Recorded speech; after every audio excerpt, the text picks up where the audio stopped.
There's going to be a lot of revamped gunplay stuff, which I'm interested to see how it plays out. No, it's It's Call of Duty. No, it's the most technologically advanced Call of Duty they've ever released. Yeah, like what? The animation's just a little bit more fluid. Like, what are we actually talking about here? They do these things where like you have a character and then they're just like, yeah, like you have to go race to like, win your dad's car back. It's always just some fucking bullshit ass story that nobody cares So it's going to be like that. Dude, have you seen Stevie Wonder's house? Has he seen Stevie Wonder's house? Neither has he. I think it's about time. Yeah, I think so too. This show's gone off the fucking rails.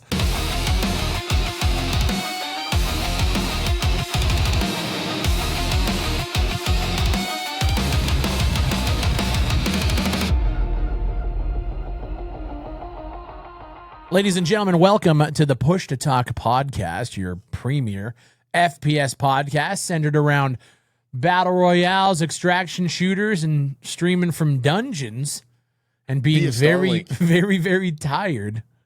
Yeah. How are you, my friend? This Dude, is I'm Crash, here. by the way, if you guys don't. Hey, what's up? Yeah, man.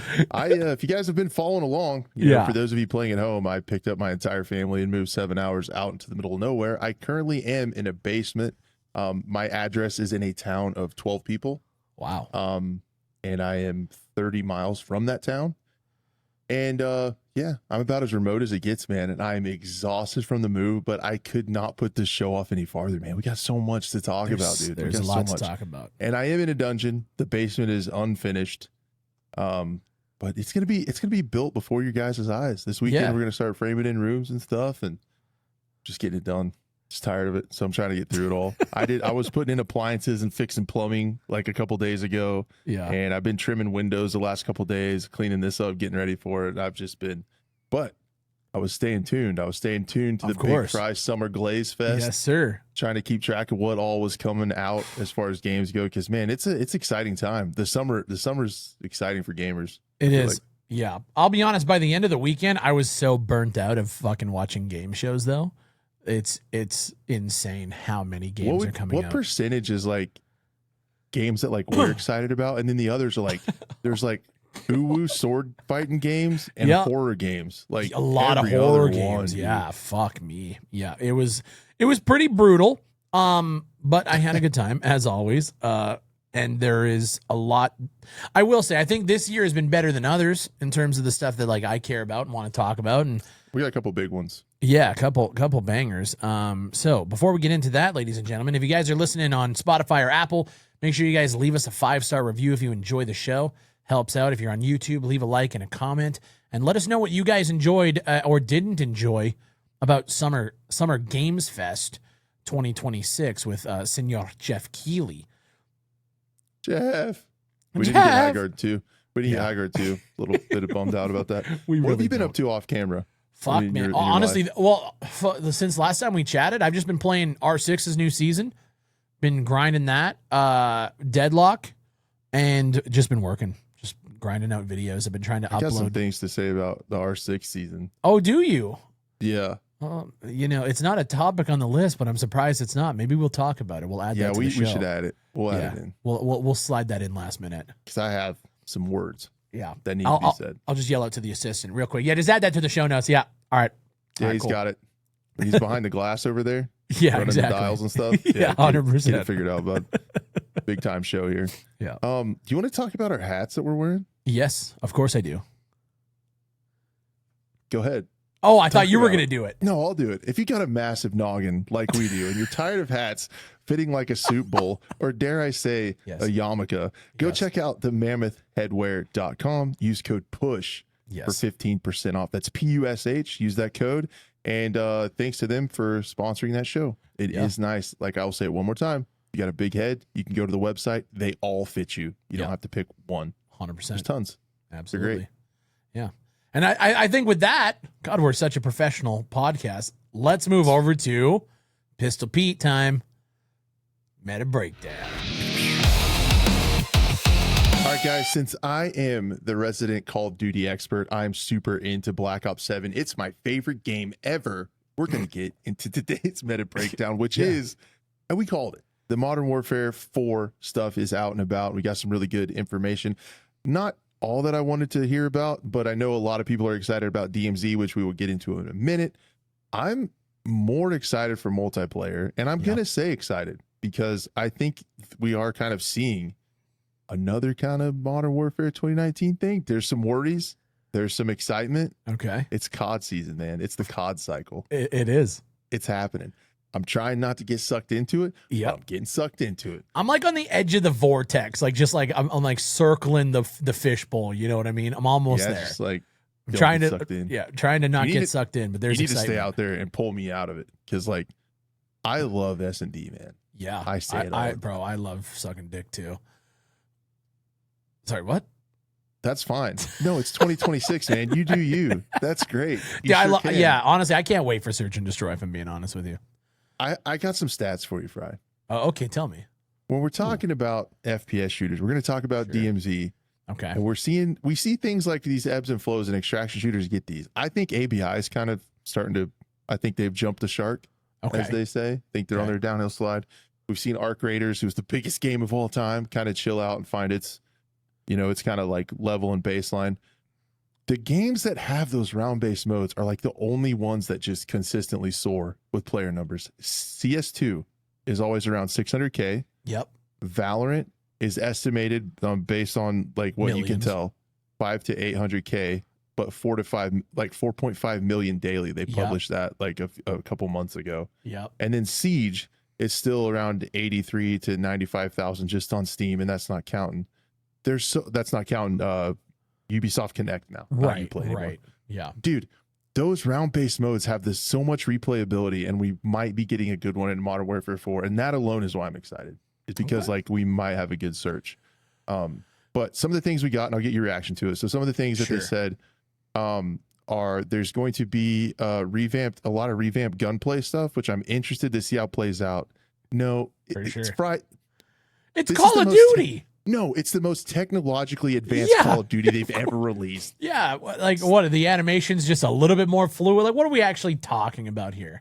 The one thing that could be wild is the hip fire bloom is gone. There's cool. Firing now. I fuck with that. I think it's going to help the keyboard and mouse dudes a little bit. Maybe. Yeah, I like it though. I'm seeing a lot of comparisons to Insurgency Sandstorm in terms of how that handles hip fire. Omni movement is gone. Yes. So that's good. The movement is still really fast though. Like if you're like a more like tactical shooter player, it's still like really fast. I'm sure the fucking like the guys who just want to like pie corners really slow are gonna have trouble with it. But I like fluid movement though. I like it as long as it makes sense and not like super crackheady. I know one of the things like our community like grounded skins and stuff like that. They said they're sticking to that. There's no possible way, right? Bro, they have like quadrupled down. I've been watching all the responses. Multiple accounts even quadrupling down. Like they're saying they're not doing it. Now, do you trust them? No, they can't not do it, dude. Dude, we're in Korea, man. The Uwu K-pop central of the world. Right? Like, they gotta do it, man. There's gonna be like Hello Kitty MP5s and you know there is. Teletubbies with shotguns. Like, it's got to happen. Yeah. Now, let me ask you this, though. If you go in thinking that it's not, and then it does, who's to blame at this point in time? After so many years of them saying that it's going to stay grounded, or they do the marketing and it's grounded, and then what everybody likes to say, they rug pull. After how many years does it become a rug pull?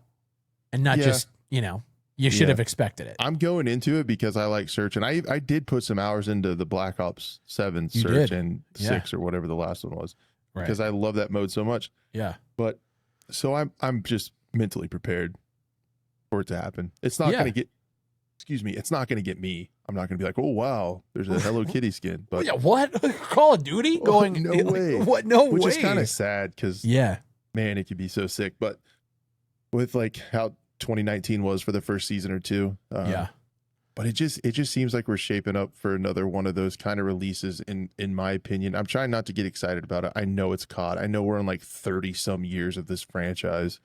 But no one's made a round based, like an approachable no frills, round based game like that with that much content. Because then you start to get 3 to 4 maps a season. Like no indie studio can keep up with that. Yeah, and it's really nice. Now I will say though, this game's launching with less maps than Black Ops 7 and Black Ops 6 in the last few, right? That worries me a little bit, yeah. Because if you guys listened to the last show, I was kind of excited that we could potentially be seeing this kind of setting, this kind of gameplay that Infinity Ward does, with maybe some of the amount of content that Black Ops 7 came out with, because it was a lot, and now they're backing down to only 12 maps this time. So I was like, yep, dang it, man. They've had a long time on this game too, because there's been two Treyarch games. Well, and I think Modern Warfare 3 was Sledgehammer, right? Yeah. Like, I don't think Infinity Ward touched that, so I think they've been working on this since too, correct? Yeah. Yeah, they've had extra time on this one. Yeah. We're getting 12 maps, so that's a little bit of a bummer. Maybe they're going to be fast with the stuff. I mean, it's not DICE, so maybe we'll see some stuff in the following season. Right. And then the other thing I want to get your take on, do you think that Kill House map is like a gimmick, the procedural one that changes every round? Like the inside changes? I think it's a gimmick, but I think it's the kind of gimmicks that I want to see in games. Like I don't want something that's like meaningless in terms, like Omni movement to me was a gimmick. And I knew that was going to go away next season or next year. Dude, and of course it did, right? It was fun. And so Call of Duty likes to do these gimmicks every year. This is at the very least something that like changes the map flow up. It changes, like, I don't know if you ever played Due Process. Due Process did it very well, where they had modules where you had like the market, the freezer, this, and like every time you loaded in, it was in a different configuration. So every time you played, it was different. That fucking slaps to me because it's cool. It's cool. This game isn't really about like memorizing lanes and stuff like that. Like it's really just like Zerg rush and just like run, die, run, die, run, die. But I think imagine that on Search and Destroy. Yeah, you're not going to be able to hold. You're not going to be able to hold the same lanes every time, which I think is really, really cool. Yeah, because that's one of the most exciting parts about a Call of Duty launch, and even like just with me myself, why I kind of like I get excited for launches and then kind of chill out, like the COD cycle. It's a real thing. But playing Search on new maps for the first time and learning those is really fun. So if you could actually get some like procedurally generated stuff to be decent, it would be cool to experience like everybody learning the map at the same time. Yeah, would be really cool. But yeah, they took out the bloom. They changed how FOV kind of works too. Okay, I didn't see that. Yeah, so now like how you whenever you crank up your FOV in Call of Duty, traditionally your gun like stays the same size, right? And everything else kind of shakes out. Well, now it's actually like a true FOV where like you'll see your arms and the gun will be farther away. Interesting. So they're kind of reining that in a little bit, which is pretty cool too. They said that they're doing less visual recoil, but in some of the gameplay I saw in the background, I really saw a shitload of smoke, and I don't like that as a mouse and keyboard player. Yeah, I really don't like that. I agree. Yeah, the smoke needs to, I'm not going to say go, but it definitely, from what I saw, needs to be toned down. For me, like at this point, I saw people looking at like, oh, the background of TVs, look at the gameplay, look at it as taxpayer. I'm just like, I just don't care about following the leaks like this. Like, let's just fucking wait for the beta. Do we have a beta date yet? We don't have any dates or anything yet. No, but you got to pre-order to play it. Yeah, are you going to pre-order? Early. What do you mean pre-order early? Play early. Usually it's like if you pre-order, you get to play the weekend early. Oh, is that what's going on here? Hold on. Yeah, that's how they do. I don't know. They haven't said that. Modern they haven't Warfare. Said that yet. I'm just gonna look at their Steam page anyway, because I know you can pre-order the Vault Edition, right? Yeah. The other thing that might be good that you're not thinking about that I feel like I'm going to get a little reaction from you right now. Go ahead. Is Gunfight might be good again. Remember? Bro, I fucking love Gunfight. I love Gunfight. And when you mentioned the Kill House map or whatever the fuck it's called, I was thinking Kill Block. I was thinking about Gunfight as well, because I think 2v2s on an ever-changing map can go pretty hard as well. Yeah, I don't know. Like, look, I love good Call of Duty. As much as it's every year, oh my God, I can play 100 hours. Here's the thing, bro. I think I'm at that age now where I also understand the value of $1 a little bit better. And I can understand, like, I can't remember what the percentage is, but the amount of people on consoles who literally just play Call of Duty is like, it's an overwhelming percentage. Yeah. I want to say, it's over 50%, right? Yeah. No. Yeah. So if you guys remember, what Fry's talking about, there was a stat that was pulled during the Xbox lawsuits where they were talking about the Microsoft acquisition of Activision. Yeah. And PlayStation published the numbers on how many people had a PlayStation and only played Call of Duty because they were trying to hype up the value of Activision. Yeah. So Xbox couldn't buy them. Okay. I remember that. I thought it was in the 80s. The number in 2021, over 1 million PlayStation players only played Call of Duty. So I don't know how many PlayStation users there are, but over 1 million only played Call of Duty. That's the only game on their console. And so for me, if you get a console, you spend the money, whatever, and then you pay $80, $90 for the upgraded edition, and you do that once a year for like, I don't like, why are we still getting mad about it? It exists. It has existed in this fashion for fucking ever. It's a long time. That's what I was saying, dude. It's been like 20 some years of like this game, dude. I mean, you could, check that out too. Yeah. Like, it's been a long time. 2003 was the first one. So we're 23 years in. Yeah. Nothing really surprises me anymore. Yeah. But it's just, there's good ones and there's bad ones. And I just feel like we've come around to having like these shitty Black Ops ones that I don't really enjoy. Yep. To finally maybe having another Modern Warfare. And the other thing that we're getting here is it looks like a visual leap up, leaving the last gen consoles behind finally. Yep. And I just think we have an opportunity to have some really good search. Mm-hmm. And I'm excited to have that. I'm excited to have search at War Dogs like in the future. Like, it's going to be like a really fun rotation in my opinion. Yeah. Coming up for us. I was gonna say the other thing that was kind of weird to me is like, this annoyed me. Okay. They have the new Gunny AI assisted system to like build guns based on how you play. It just seemed like a way to like, we have to have AI in our game. Yep. Oh yeah. Based on your play style, it's gonna like recommend you weapon builds. Oh, that's gonna kill the YouTuber fucking economy making meta weapon builds, bro. Yep. Guys, use this gun. Meta. Yeah. It's the new meta. Everyone needs to use it. Yeah, I mean that's one of those things where like if they can shoehorn in AI to make their value look a little bit better to potential investors, I'm sure they're gonna do it. But yeah, I don't really give a fuck about that personally. I want to talk to you about DMZ. This is a big one for our community. Yeah, obviously, extraction shooter, Call of Duty, Grounded, set in Korea.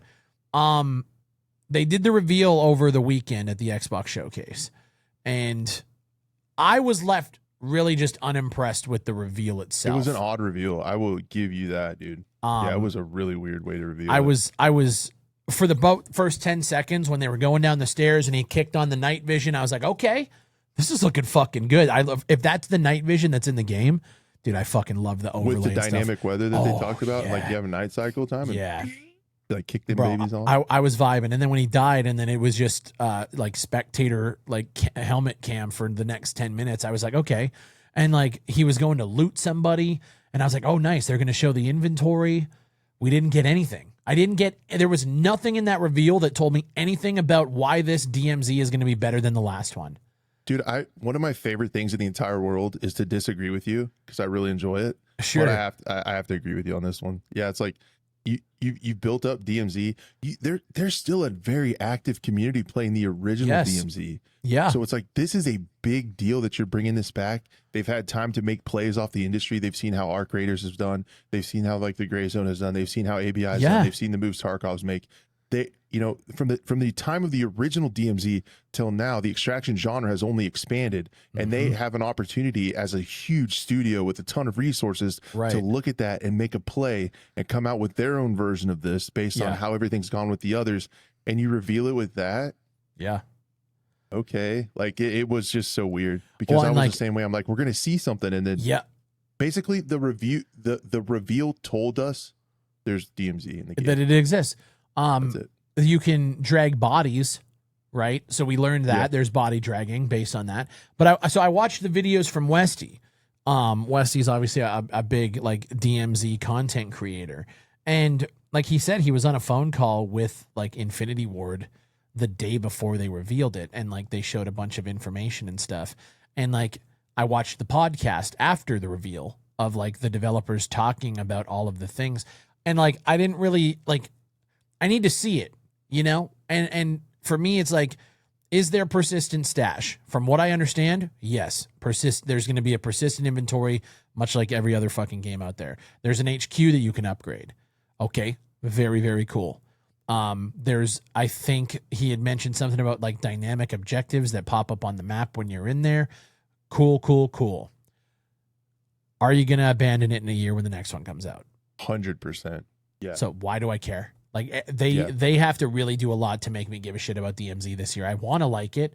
It's right up my fucking wheelhouse. But you guys abandoned DMZ, the first one, really fucking fast. Yeah. And that's the big thing with like extraction shooters. I think what we've seen with them, a lot of them have like long-term viability, but COD does not. And like, no. I mean, what is next after this? Like Treyarch, are they going to keep DMZ going? Like probably not. Right. So yeah, it stinks too. Like I feel like creators are kind of like the microcosm of like the community as well. So, and you can like publicly see like a whole ecosystem of DMZ players evolved out of Modern Warfare, Roman numeral 2. Yeah. And then they just got, and that happened publicly to creators you could see. So I know that happened to players too. Yeah. 100%. And it just feels like, that burned me a little bit. Yeah. So I'm like you, I'm not that excited for DMZ, oddly enough, because normally it would be something that's pretty exciting. They're doing stuff with the radiation system. They've shown some dynamic weather already. Like they have some story driven missions that sound cool. And the map like, looks cool too. The setting does look pretty neat for being on the Korean Peninsula. And it is like between North and South Korea literally is the DMZ. Yeah. Like no, it looks the real one. It looks really cool. I look for longevity in these kind of titles and like places I want to invest a lot of time into. And DMZ 1 didn't give me that. And they can, maybe it just like, I like the word microcosm. Maybe it's a microcosm of just a lot more of just distrust with Call of Duty and Activision. I just don't trust you guys to actually fucking follow through and make this the best it possibly can be, because they're always shoehorned into the life cycle. Because they don't have to. They don't have to. Exactly. And they're still going to get that $60 per person by the hundreds of millions payday. Yeah. So they don't have to. Like they're not really competing with anyone. They have that insane base. Yeah. Like those people you mentioned that's going to pay all this, like pay all the bills. And this is just icing on top. They're not up against the wall and have to come out with something. Exactly. But to your point, it's not a separate purchase. It's not a free to play, edition like Warzone. I do like that. Yeah. You get it if you buy the game. I know I'm buying the game, and so I'll try it and play it. And if it's good, I'll continue. But I'm not over the moon excited. Yeah. If I want to argue with myself, like I do sometimes. Yeah. Yeah, it's exactly what you said. If I'm already buying the game for search and it's there, I might check it out. For sure. But yeah, I just feel like extraction shooters, you need a fair amount of time to put into them, to progress through them, feel them, enjoy them. Yep. And then if you know that in a year this thing's going to get abandoned for the next thing, it's just like. I was saying on stream, I wish they would break out a team from Infinity Ward to do DMZ. Yeah. You release Call of Duty, you do your main team, and then DMZ is a side project that they can continue long term. Because I kind of equate it to like what Delta Force is, right? With their extraction, but then they also do the multiplayer. But Delta Force isn't releasing every year. Like that's why it works there, and that's why I don't think it's going to work here. So, yep, I would love to hear folks in the comments, because I know a bunch of people from my community are looking at COD again just because of DMZ. Because I have a lot of extraction shooter fans in my community from Gray Zone, from ABI. Yeah, and they're excited about it because they were some of them still play DMZ 1. So like, I don't know how. There's a lot of people, but it's just like, dude, it's gonna get kicked to the curb again. Yeah, we'll see. So yeah, leave your guys' comments, because I'm curious about this one. I'm always curious about the Call of Duty conversation, because I think your community and mine are completely opposite in terms of excitement level for stuff like this. Maybe I'm wrong. Maybe I'm looking into it a little differently. No, I actually had one of my worst crash outs on my Twitch stream when I started playing S&D and Black Ops 7, because they were giving me so much shit. Yeah, that's because that game was like not good though. No, it was bad. Right. Yeah. Right. I think with Modern Warfare 4, if you have a good Call of Duty, I think your community is like, yeah, fuck yeah. I think my community, even if Modern Warfare 4 is fucking the greatest game ever, yeah, it's fucking COD, bro. And like, they're just going to write it off no matter what. That's where I think we land. Yeah, I mean, and they're entitled to their opinion, but yeah, if it's sure. good, I'll have a full stack of search players. 100%. We'll get a spreadsheet going. We'll get some like 30-game win streaks again. I'm saying In Modern Warfare Roman numeral 2, I think I had a 46 or 48 game win streak. That's crazy. It was an S&D match. Wow. Even with skill-based matchmaking and stuff. And we were keeping spreadsheets of our stats and stuff. That's like just crazy. To see, it was cool. That's when I'm having fun, man. Yeah. And just talking mad shit on the Fuck yeah. On the mics. Like, oh yeah, that's so one good. thing. Do we know if we're getting Prox chat back? It is in DMZ. It's got to be. Okay. In multiplayer as well. Yeah. Yes. I don't know.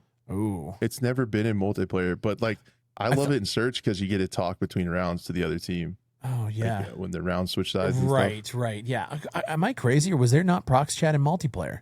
No, I don't think so. I don't think there ever has been. What the fuck am I thinking of? You get the kill cams, and then when they in Black Ops 7, they went back to keeping the servers persistent, so you could just talk trash right into the next game. Fuck like yeah. That's like in the lobby in between is like so when are you they go down. Are they doing that here too? Yeah, I'm sure. Cool. But I do know Warzone and DMZ has like in-game prox chat where you can talk because you can. They're still doing the thing where you can assimilate with other teams. Like you can have them join. Got you. And be on the same team, but they're limited to 4. Right. Oh, okay. Because it used to get crazy where people. I think that you could do 8, right? The original one, so you could just get these massive armies of dickheads. Yeah, running around wiping the map. Yeah. I remember in my first game at DMZ, I was just in the middle of a fucking street fighting a bunch of AI, and I look over and there's another team there, and Prime Thor was in that team. Just happened to run into him in our first game. Shout out Thor. Crazy. Yeah. That's awesome. Yeah. Then there's also they're also having a. This is even lower than DMZ for me, but they're doing the big battles again, like the Battlefield style combined arms, big maps. Yeah. So they're having the big ground war maps again. That's cool. So yeah, those are cool for just like if so weird. I would use it to warm up for search. So like you can just run around and warm up a little bit. So yeah, it's there. No, I haven't enjoyed ground war in years personally, but. No, because as much as I throw shade at Battlefield, like it's still better. The better experience for combined arms. 100%. Yep. Yep. So all right, guys. I think with that, let's move over to the patch notes. There's a lot to talk about today. Ladies and gentlemen, who are we kidding? Gentlemen, welcome in to the patch notes, where we just talk about other stuff, not as crazy in depth as things, but equally as important, I would say. What do we got up on the queue today, Fry? Guys, big update for War Dogs. They just moved up their early access release date to summer. Yes, Fry, that is correct. We got the very, very particular date of summer. And I thought before it was going to be summer, and it's I thought it was too. I thought it was supposed to be summer, but we talking about pre-solstice or whatever. I don't know. I have no idea. Now I have to ask you though: is Mercury in retrograde? I don't even know what that means, but I've heard the phrase. Yeah. When do you think this game is fucking coming out? I will say them moving it up is weird. It's a weird vibe just because it never happened. Yeah. So normally when someone says summer, I'm thinking like August, September, like borderline fall. Yep. I'm still going to think that they're going to take the time that they need. They're ramping up playtests. So that's another thing I think we should tell our audiences. Our audiences, like all multiple audiences that we have. Yes. To go ahead and sign up for the playtest because they're expanding those. So if you haven't done that, hit up their website and Steam and sign up for that. Yeah. They're taking more people, which means they're moving closer to it. Feedback is good. I'm gonna say August, mid-August. Yeah, I think I'm gonna see like an August 23rd release date, something like that. I'm looking like there's the week of the 23rd is a Sunday, and it's the last week in August. I think we're gonna see. I think we're gonna see it launch. Pull up a calendar. I did. I'm looking at it right now. It's the week of the 23rd. I'm gonna put it.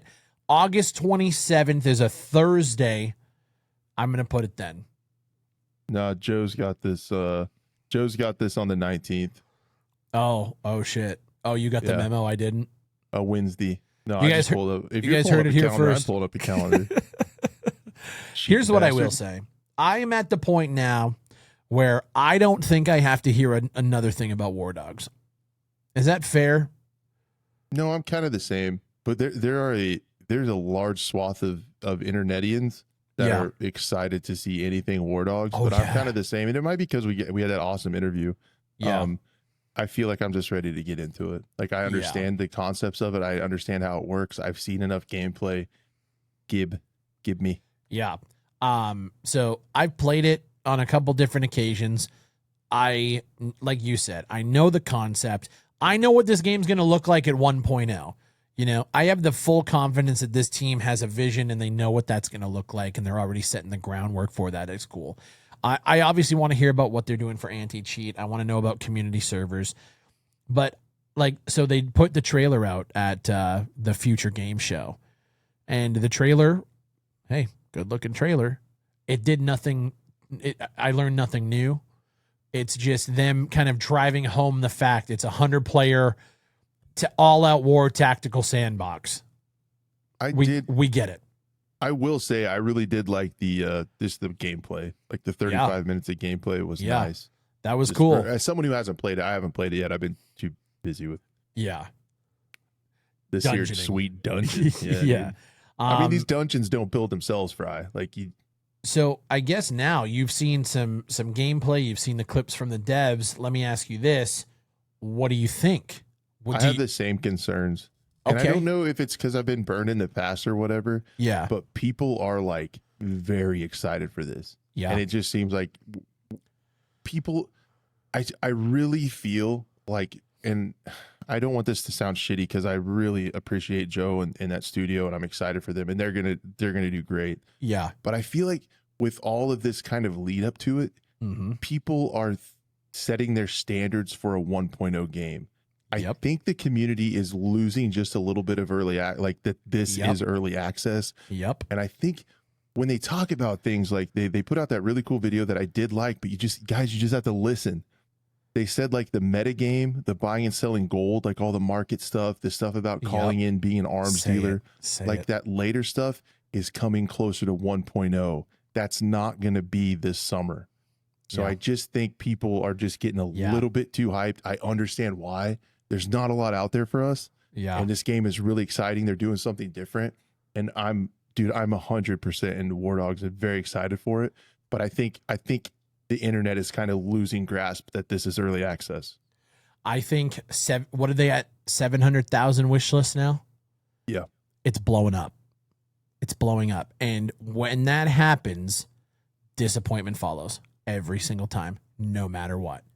So it's going to be a matter of how are they going to handle the response? Because I already see I don't know if you've seen the Discord. It's a meltdown over the fact that there's kill cams in the game. Yeah. And the conversation around that is it's a cesspool.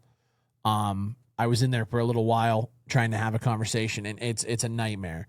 And so take that little conversation and multiply it by 1,000 once everybody gets their hands on it and everybody can jump in there and now give their thoughts.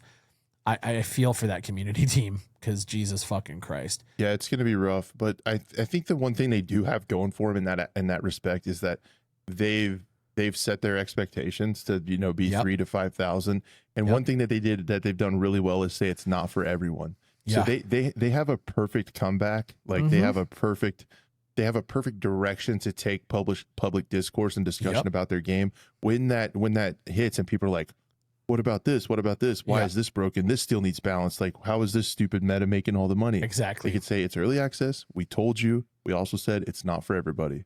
Yep. So there's that. So, and I just don't want that to sound like I'm being negative about the game, because I'm not. I'm just as excited about the next person. But I've been through enough of these types of games and these lead up to these games that, and you have too, to you have to listen, man. People want to get excited, so you just hear what you want to hear, and you don't hear. Yeah. Early access. A lot of those features aren't going to be there. It's oddly enough, it's reminded me a lot of the lead up to Gray Zone Warfare. Only Gray Zone Warfare, I don't think was as communicative about what the game actually is. And a lot of people leading up to that launch had that vision in their head of what it was going to be, and then it wasn't, blew up, and then fucking, dive bombed. But Gray Zone did some of that same stuff too, where they talked about like 1.0 features. Yep. They talked early on about the crafting. I remember because I covered it extensively before early access. They talked about how the soft skills were going to be to where like you had to go on the map and find an NPC if you wanted to get like your sniper certification and do missions for that. And that's still not in however many years later. Yeah. And they were talking about that pre-alpha launch. Right. So I just kind of learned from stuff like that to like listen, understand what early access is going to be like. I still think we're in for an awesome game. I'm excited to see it. I'm excited to play it. And like I said, I really think coming up, my rotation is going to be War Dogs and MW4 Search. And I think those games are going to be just great to keep my head right. Like 2 different kinds of games, but like good. Yeah. I'm super excited. This isn't in the show notes, ladies and gentlemen. This has been one of the biggest weekends in gaming, and I actually forgot, and we should probably talk about it. Hell Let Loose Vietnam. Yeah. Had a play test at the end of May, and the community response has been overwhelmingly, I would say, mid to negative.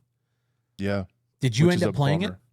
I didn't. I watched a lot of people play it, and then I was all about reading those comments because I watched your video on how you didn't think it was ready, and that's what I was hearing, and that's what I was seeing, which is a bummer because, riding off of the success of the original Hell Let Loose and what they did with that game, it would be it's just a bummer to see them like try to push that out and kind of lose that goodwill they built with the community. Yeah, I'm glad they delayed it. I don't know if it was delayed to August, correct? I think so. It was like a couple months. Enough. I don't think it's enough time, personally, to get the issues ironed out. But to the point that we were just making about War Dogs, and this is what made me think about it, Hell Let Loose isn't launching into early access. They don't. Why? They don't have that grace. So here's my theory. They want to launch across all platforms at the same time, but they can't. They can't launch early access on PlayStation. Copy. Yep. That's why Subnautica 2 we were talking, and the reason like they're gonna have a whole new slew of players when they go to 1.0. Hell Let Loose is trying to grab that now, and I don't think it's gonna work out for them. I thought Hell Let Loose was gonna be in my rotation this year, and my God, I think they'll get there though, right? Don't you think? Like it's gonna be rough, and do you think that they have the ability to bring people back? I think it's going to depend on the marketing after that, because what's going to happen is the game's going to come out, and I think it's still going to be in a bit of a rough spot, and then they're going to spend the next year having to fix it. And then they're going to go and have to market, and it's such a tough climb to get people back in. We see it with Gray Zone all the time. Like, they need to do a lot to get people back into the ecosystem, and Gray Zone's very communicative. I don't imagine Team 17 is going to be on that level. I don't see it. I just don't. And personally, I think if they're delaying to August, where I think War Dogs is going to be, they're going head to head as much as they might not think they are. 2 100-player massive multiplayer shooters. Yeah, no, that's true. I didn't even think about that. It's going to be crazy. It's going to be a crazy 2026. Yes, like it is. COD, DMZ 2, and then GTA. Like, allegedly still. Yeah, I'm surprised we never got anything out of that. I kind of am too. That's weird. You think they'd? Do they need to? I guess like a big deal. Not really. No, that's going to be the biggest game ever of all time. It's so insane watching the showcase, and it's like coming September 2026. September. Everybody is avoiding Grand Theft Auto like the fucking plague.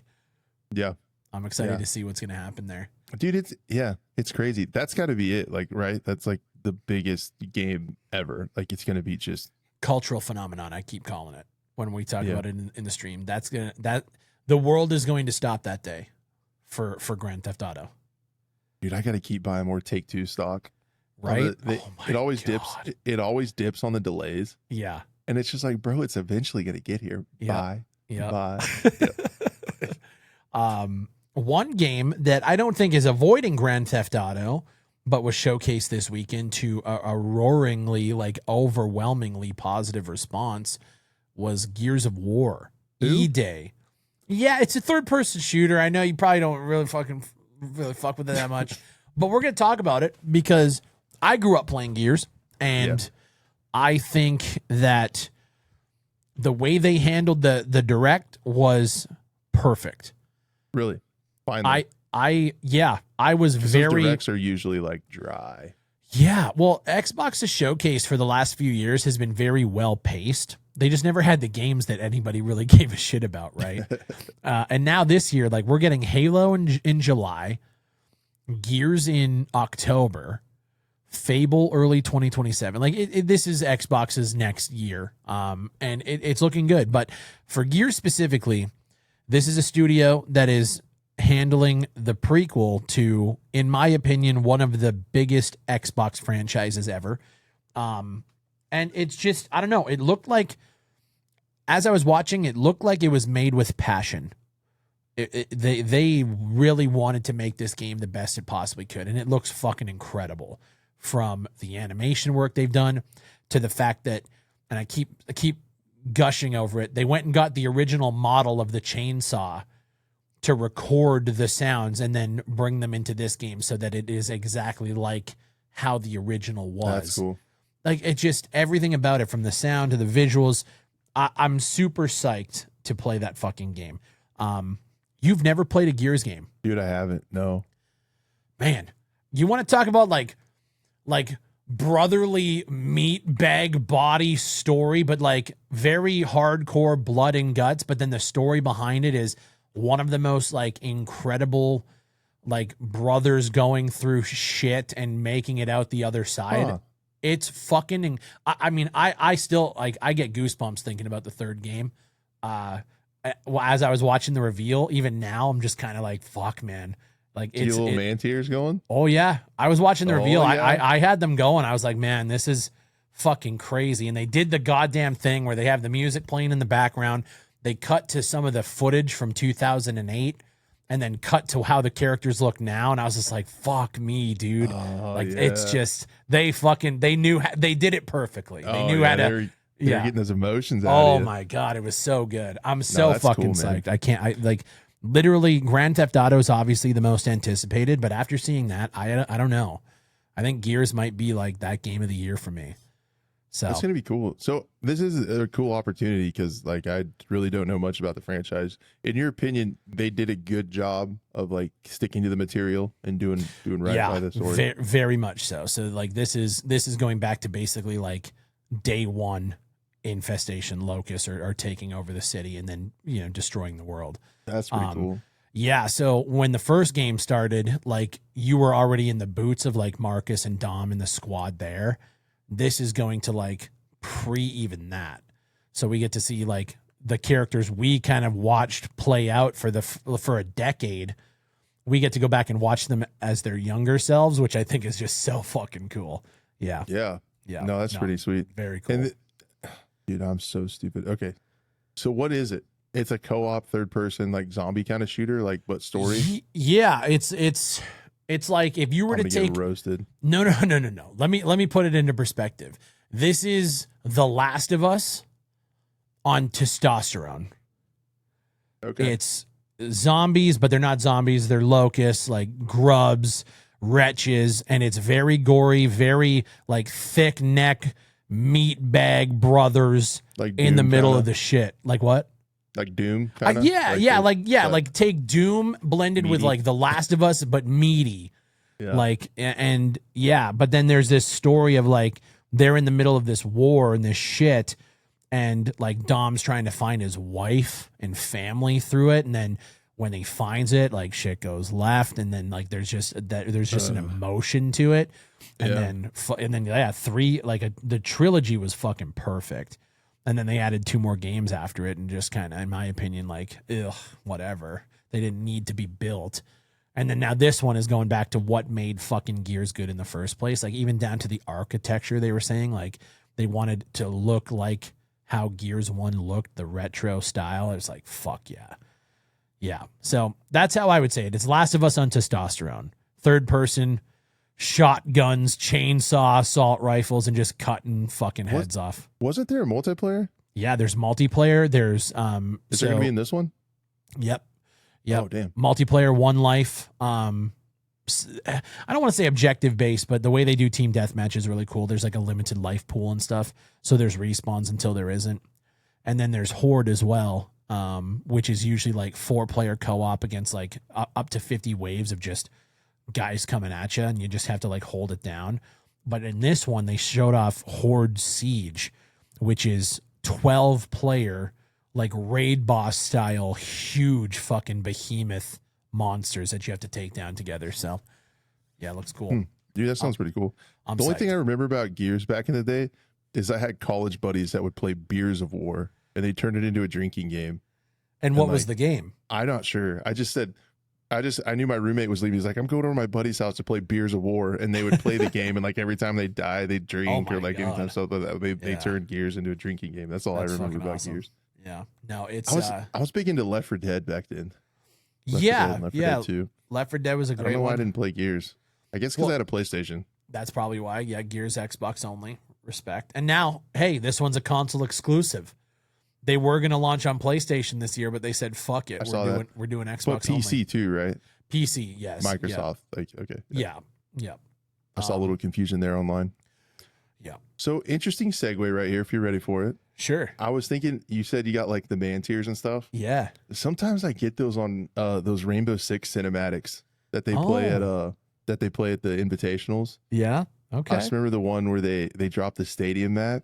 Oh yeah. And they had Mir and Cav were like down in the dumps, and they stood up, and Sledge got them all fired up, and then they went back in there and it hit with the music, and I was like, oh, I got all excited.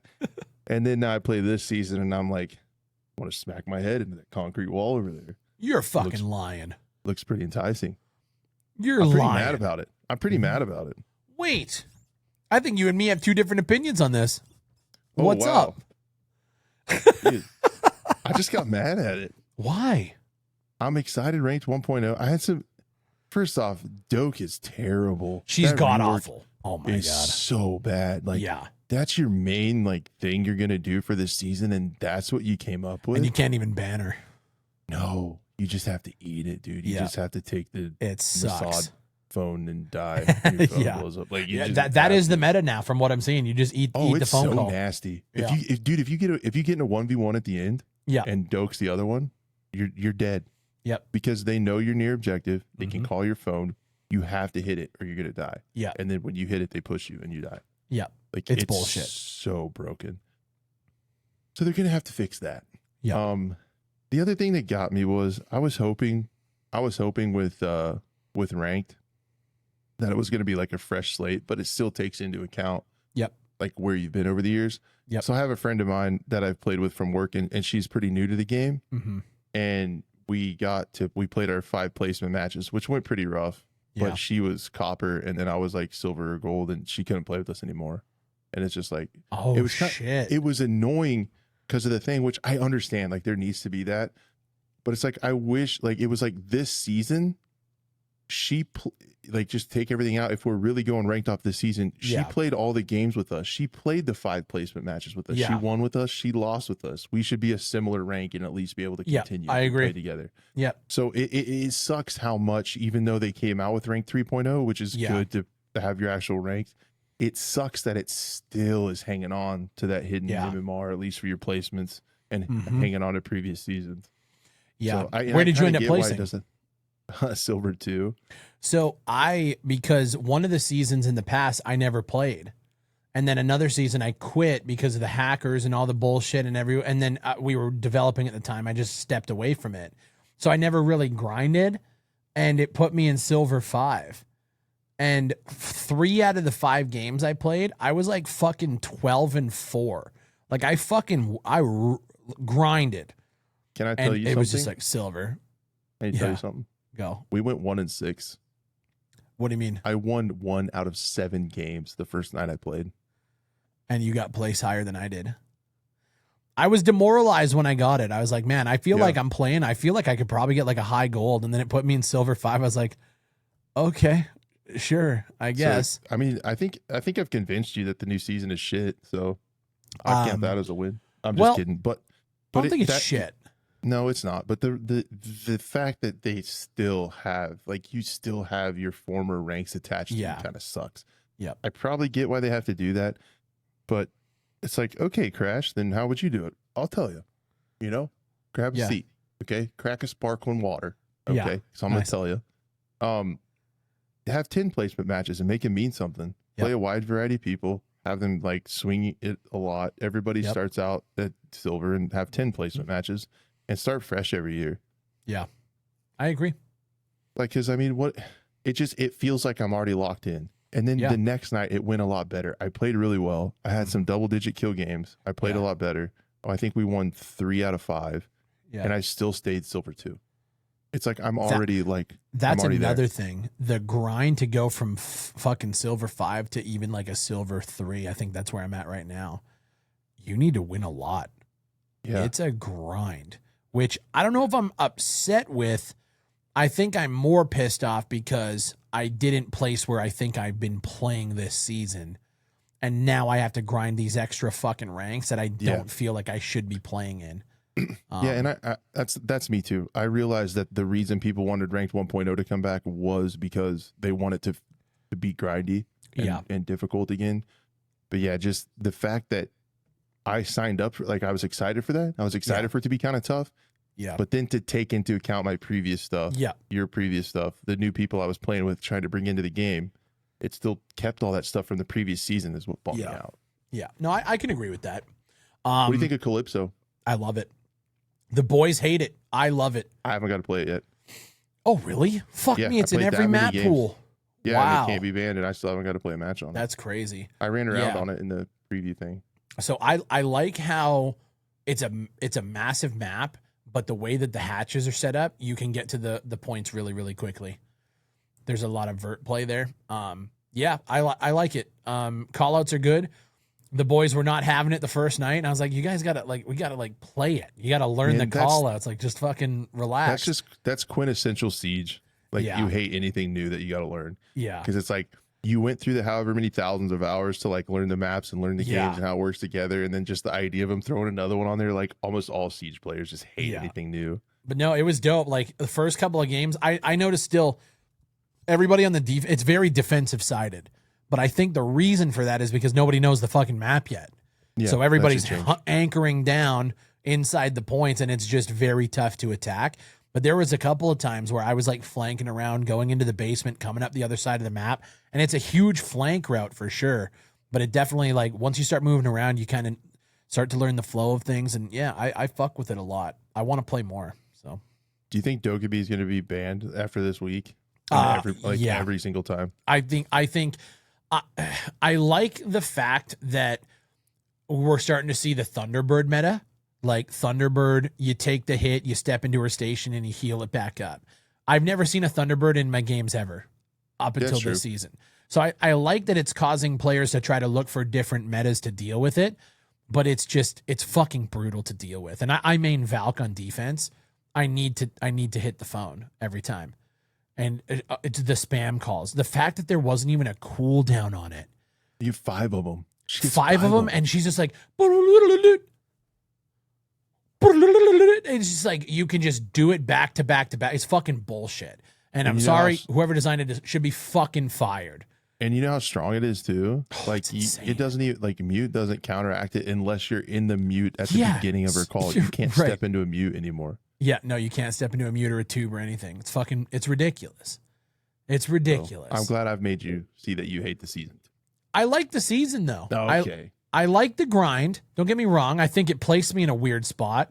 And like I said, I'll play against Doke. You need to play a Doke, and none of the boys that we play with play Doke usually, but you need her. Like, she's a fucking same here. We were like trying to decide, like, man, we need to play her, but I don't want to. Right. Yeah. And then I played her and I got like a 4K. Fuck, man. We were playing against a Doke and a Lion, and it was just like two-piecing together. I was just so fucking pissed, bro. Telling you, man. Yeah. Well, I'm enjoying it though. I thought Doke would, like, I thought the targeted thing would be good, but I thought she would still have like all the same counters and stuff, and I didn't think it would be so strong. And she still almost requires no setup for that, to where she can call you from outside the map. Yeah, but she Like, has she to be can able to just- see you, right? Like she has to. Isn't that what it is? Like no, you she just have to have been scanned. by scanned. the Yeah, drone. sorry. You have to be. Yeah, you had to be spotted. But I mean, if you think about like even Deimos, who is similar, that can just pick out someone. Mhm. They balanced him to where if you get pinged by Deimos, you can see him like directly Yes, through the map. That is too. true. Yep. Doke is just like she can Yep. single you out. She can Yep. take your phone away, deal damage, make you have to move, do like Tachanka Yep. area of effect damage, and do that all from outside the map, and you have no idea Yep. where she is. Yep. It's yeah. I don't know. On paper, it sounded great It did. until you actually see it in practice. And like for me, it was one game. The first game we played, Doke's in there, and you just see how broken it is. How does that make it to live? They had a test server. Was nobody bitching about this? There's no way. I don't know. I would be interested to see if anyone was complaining about it on the test server stuff. 'Cause Yeah. I didn't even notice it too. I watched a fair amount of like Bikini Body and Varsity Gaming. I watch those guys on Twitch sometimes because they just vibe and play the game. Yep. And I watched them play a lot of the test server, and I just don't remember it. Maybe I suck. Like I just don't remember it being like a huge bad thing. No, it's crazy. She needs a rework, and she needs it now. She's going to be banned every game. Every single Like, 100%. Mira and Doke. Mira and Doke, and it's not technically nothing's changed because Doke and Mira were always fucking banned. So Here we are. Siege always finds a way. yep, always finds a way. Sleeper hits time? I think so. Okay, because I'm putting everybody listening to this to sleep. So let's do the sleeper hits.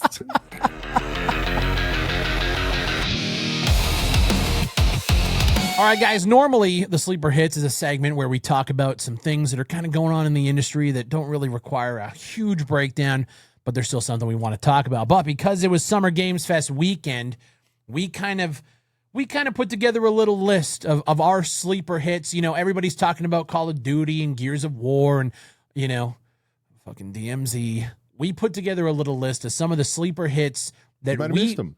Well, exactly. You might have missed them between the 50 million Asian slop sword games and 50 fucking psychological horrors and all of the skits in the PC gaming show. So good, dude, for gamers. Oh my god, bro! Like if you play Asian sword slop games, you are eating so good. It's incredible. Just gonna start a channel for that. But in between all of those games, we have a small list of games that we're excited about. I'm going to kick it to you because you have a few on this list. What did you see at the show that you're looking forward to? Yeah, the one that kind of popped up to me that I didn't expect was that Hex survival game. That's the one I added to the list. That's the one with the cube, right? Yeah, yep. From Dead Astronauts Studio. Right. What did you like about it? I thought the art style was unique. Like I kind of like it when and I guess we've been talking shit on horror games and it kind of looks like that a little bit. Yeah. So that's cool. I just contradicted myself, but I don't know. It looked unique enough that it caught my attention. I like oftentimes when kind of like when we talked about that Zero Sievert game, Oh yeah. like how kind of two visual styles get meshed together. Yeah. And I like this how there were some shots of like in the trailer where like he's reloading an MP5 in a forest and it looks super realistic and like hyper real. And there's like a Mossberg 500 shotgun, and then you blend that in with like the alien stuff, like you're in an underground thing, like playing like it just, I don't know. I like the mesh of that, and some of it looked like low poly too. Yeah. And just how all that stuff came together was like unique for me. Am I gonna play it? No, but probably not. But it looks really cool. So I just Wait, you put it on here, you're not even gonna fucking play okay, it? fine, I'll play it just because I said, but It's a 4-player cooperative survival game, which is why I'm surprised that it could be caught your kinda fun. attention. well, it could be kind of fun. I don't know, man. I see you guys always having fun playing those co-op games like that. I think it'd be a good time. Like you're playing that like Toxic Commando game, that zombie such a game. good game. You guys are having a lot of fun. Like Yeah. there could be some fun stuff. It in reminded me this. of Active Matter blended with a little bit of PUBG Black Budget, if I can be real. There's just something about it. No, that's cool. But it's one that caught my eye a little bit. Fair enough. So one of mine, which I've dropped a video about it, Crossfire. Yeah, same. This one, man, when I was watching it, bro, let me tell you, when I first saw it and I saw third-person military shooter, I was like, Recon, you thought? this is it. I thought SOCOM. I won't lie. My heart sank. And then I saw the invisible camo. And I was like, man, is this like, this might be the Ghost Recon game, right? But like, it's something completely different. Ex Naughty Dog and Call of Duty developers. And it's fucking sick. Third person, tactical shooter. What were you going to say? Yeah. I was going to say, I think, isn't it tied into that multiplayer game Crossfire X or whatever? Isn't it in the same it's in the same universe. Yep. Okay. Yeah. So Smilegate is the That's such a publisher. Yeah, and so they have this overarching Crossfire. It was a Korean like shooter, like the Counter-Strike of Korea, and it's still huge. And they invested $100 million into this studio in 2021 Jeez.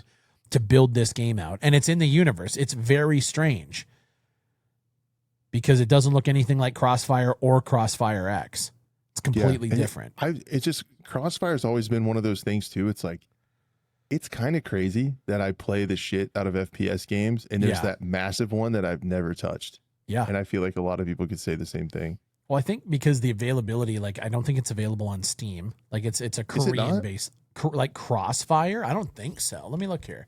I could be wrong. Because I feel like it's so massive that we would have heard about it. Like, they have Crossfire Sierra Squad, which is a game that, I'll be honest, I never even fucking played. It I came just out remember in seeing Crossfire X. Crossfire on X? Crossfire X was an Xbox console exclusive. It didn't come to PC. Like, it wasn't on PC at all. Yeah. So that's why nobody played it, and that's why the game fucking died like a month after launch, because nobody was on it. And it wasn't that great of a game, personally. But anyway, dude, yeah, I was so on board with you with that. Yeah. I think Crossfire could be really good because, like, Ubisoft is just, what are they doing, dude? So I don't know. There is a definite space for a shooter like this. I agree. Like a third-person story shooter. It looked like Ghost Recon. It looked so sick. Yeah. The auto-adjusted stance for, like, low and high level cover. Yeah. Oh, man. So that's one of their things, right? Within this game they talked about is, like, they're really trying to take third-person combat to another level. So instead of, like, in the complete basement of shit, it's just going to be in, like, a shitty basement. Yep. Because it's third person. Whoa, Cool. whoa. You said Now, yep. Yeah, well, because I was crossing things off on the notepad. Okay, you caught me while I was working on the side screen. That's bullshit. The game looks crossed fucking out incredible. Crossfire. Yeah, because we've already talked about it. No, we're still talking about it. But that was one of the things that I did think was interesting. I had to get a dig in there on third person, but like that they're making it like dynamic height where you have more control over like how you use cover and stuff. Because like you have to, when you're playing a third person game, Fry, you have to fine tune how much you can bitch peek people over the top of your cover. Like you just want to sit there and sniff that wall like so Are you good. telling me about third person mechanics, Crash? Yeah. Unreal. Who do you think you're talking to? I was molded in this shit. All right, I understand. This game is all about sniffing rocks, though, so it's a little different than sniffing walls. Different sizes and heights of rocks. Yeah, and you get to play as Farah from Modern Warfare, but not Farah, which I think is kind of cool. It's like we have Farah at home, kind of thing. Wait, you have a lady at home? What? Wait, what? I am in a weird basement. Yeah. I feel like you're in somebody else's fucking basement. I feel like that too. Like they don't know you're there, dog. No, they might not. I don't even know where I am. Fair enough. All right, you have another one which I actually am very excited about. Dude, Clutch, right? Yeah, take it away. What is this fucking game? I don't really know, but it looks like a really cool driving game from some ex Forza devs, right? Yeah. And it looked like it had kind of a story to it. The guy was getting like a little emotional and stuff into the trailer. And people were making fun of him. Yeah. Which I get. I was like, yeah, it's an open world action driving game. I thought the setting was pretty cool too on the French Riviera. Yeah. And it just, it looked really good. I have yet to play a racing game with my Logitech G920. I've been playing a lot of Forza. So this is kind of like hitting at a good time. I don't know how I feel about the story elements of it though. Like, is it going to be good? Because I don't know if have you ever played Forza or anything like that? No. They do these things where like you have a character And then they're just like, yeah, like you have to go race to like, win your dad's car back. It's always just some fucking bullshit ass story that nobody cares. So it's going to be like that. I hope it's not. I hope it's better than that. But so you're saying there's room to improve when we're talking racing driving stories? There's way more room to improve. Yeah, fuck, man. In All right, Forza, you always find these cars, and then this girl comes up with a mop bucket, and she's like, whoa, look at this Toyota Supra from 1997. My dad had one just like it. That's what it is. And then all of a sudden it's like super clean. No, they're always fucking garbage. So I'm curious to see. My eyes are stinging now. I'm curious to see if they're going to do things different because they're just so bad. I think what got me on this a little bit was it also kind of reminded me of a driving story game, that Road King game, and it wasn't at Summer Games Fest. Yeah, I'm so excited to shit pants and Craig Hogs on Road Kings. That's the trucking one with the story. I'm looking forward to Halo Campaign Evolved. I'm very disappointed that because it looks fucking sick. I played the first one way back in the day, so it's nostalgia bait again. This is what Xbox does, but it looks really cool. Halo makes me sad. Why? They just fumbled everything over the last decade, dude. And I'm really sad. I thought Infinite was going to be sick. It was for a month.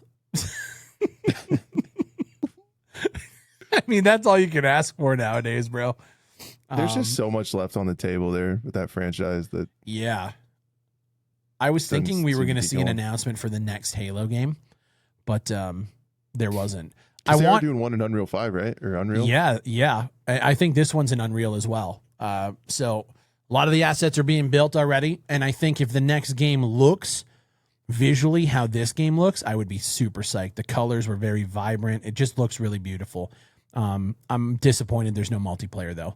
I really wanted to do Blood Gulch, just like we were in 2001 again. But alas, it's coming out in July. The collector's edition is already being scalped to outrageous prices. It is what it is.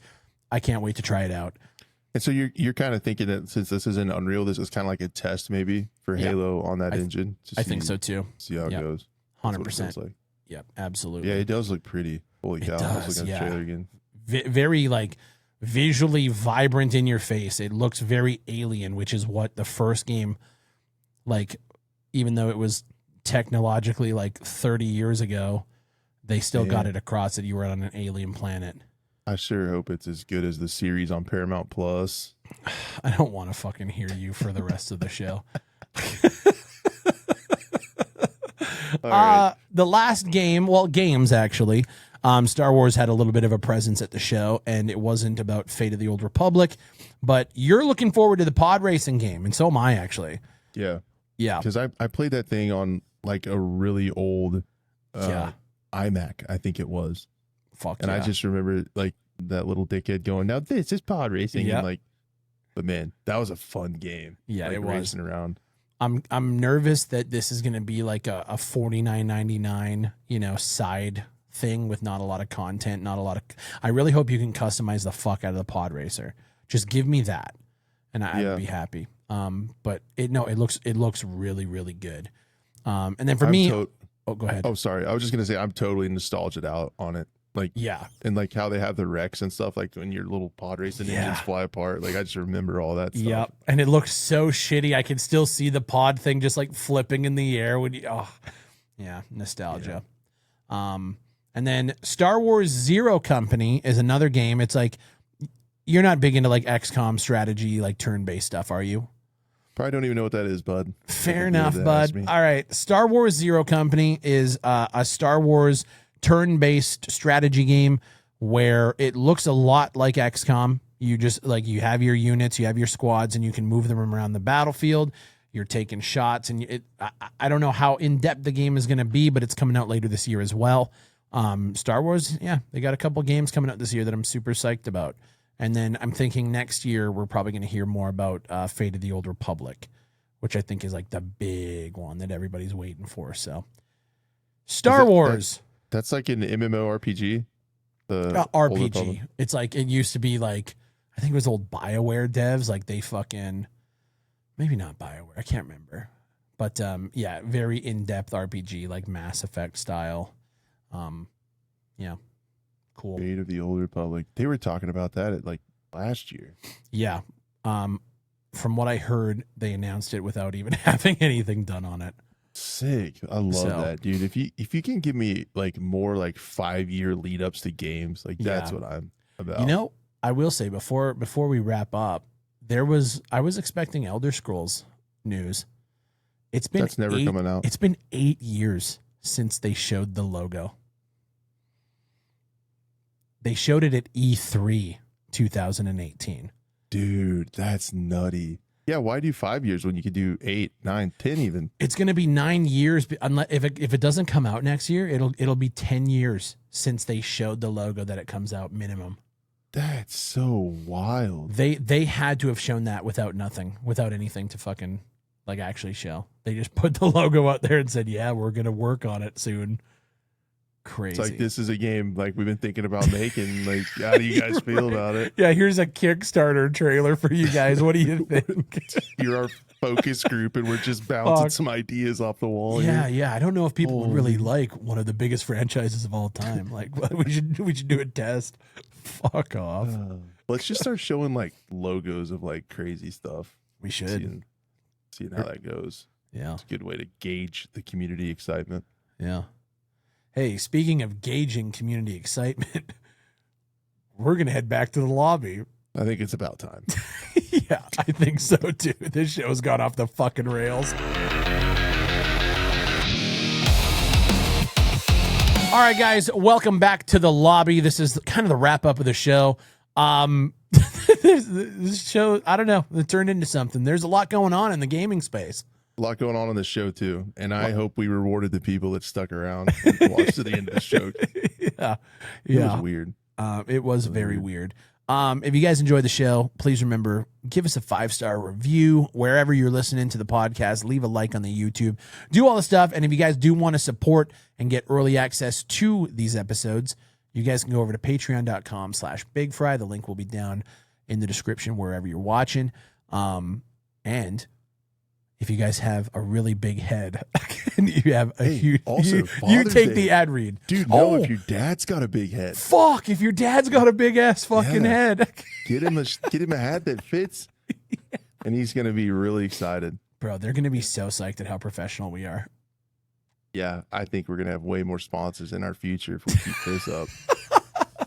Guys, go to mammothheadwear.com. Use code PUSH for 15% off your order. Again, if you or your big-headed dad wants to get a fucking hat, they're all will fit on the website. Go there. I'm going to be ordering a new one. They got the new duck hunting one. It's got like a mallard duck on it, like old school. Like I haven't seen that one yet. Hat.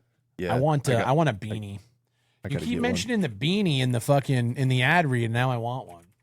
Yeah, it's nice to have one that actually covers your ears. Pretty cool.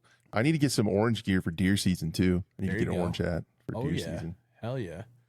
So, cool. But yeah, you go to the website. You got a big head. It all fits you. There you go. Pretty nice. Guys, I'm going to throw up a logo just like Elder Scrolls. One more thing. Yeah. And one more thing, ladies and gentlemen. We're going to throw up a logo of an interview that we might get done in the near future. We're just not sure of the date yet, but we're looking to get the guys from Beautiful Light on the show. I want to talk about 8 years. It might be a month. Might be in 8 years when they're getting ready to release the game. It's going to be. Can I say that?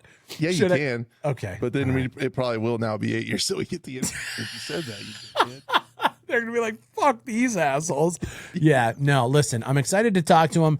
I want to pick their brains about Unreal Engine, and also there's been a creeping topic on our podcast for the past few months, and we've been talking about the impending release of all of these supernatural FPSs that we think are kind of starting to encroach in their space.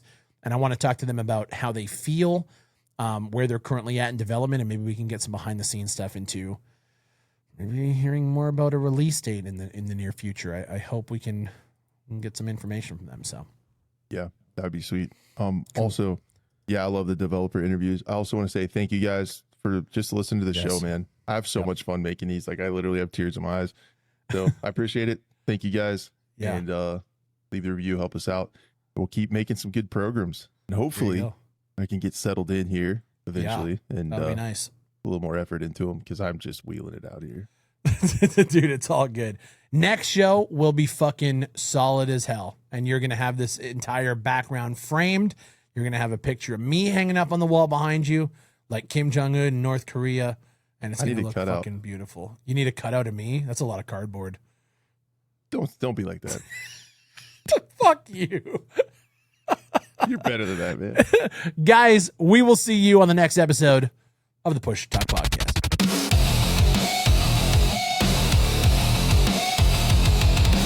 Bro, my eyes are stinging so bad right now. Guys, he's thinking about that Gears of War trailer. Yeah. I got man tears right now. Now my eyes are just fucked up right now. We're taking a pause. My eyes hurt. Not pausing. The show must go on. There's no pauses in dungeon basements. Guys! Dude, have you seen Stevie Wonder's house? Has he seen Stevie Wonder's house? Neither has he. That's terrible. Do you think he feels around like this?